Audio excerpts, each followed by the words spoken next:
Hello everyone.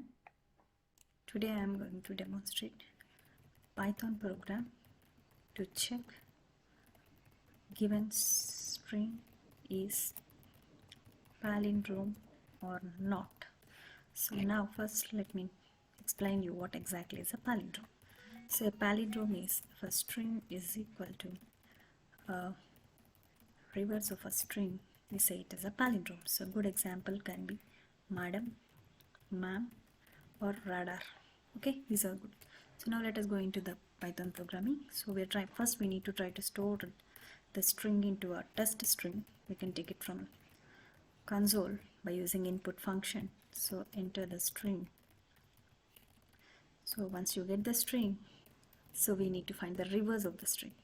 So when you're trying to store it in reverse underscore string, to find the reverse of our test string, we're giving this. So you have a slicing within our string where when you give semicolon -1, it will reverse the given string.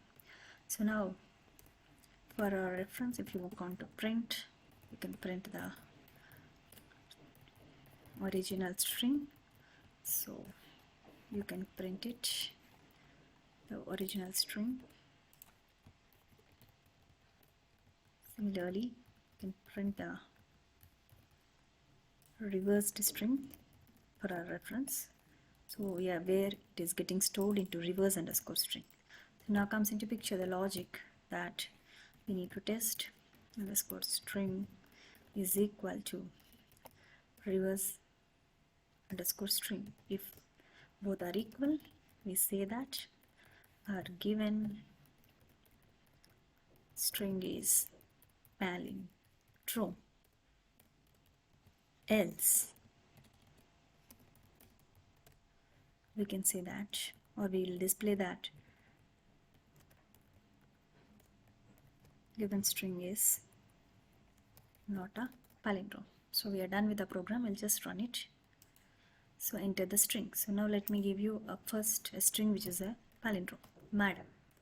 So if you could see here, the original string is madam, reversed string is madam. So we got it, the output as the given string is a palindrome. So let us run it over a non-palindrome string. So I'm just running it again. So now when I give a Python, which is not a palindrome, and I give an enter, so now original is Python, reversed is NOHYTP, so which is not a palindrome string.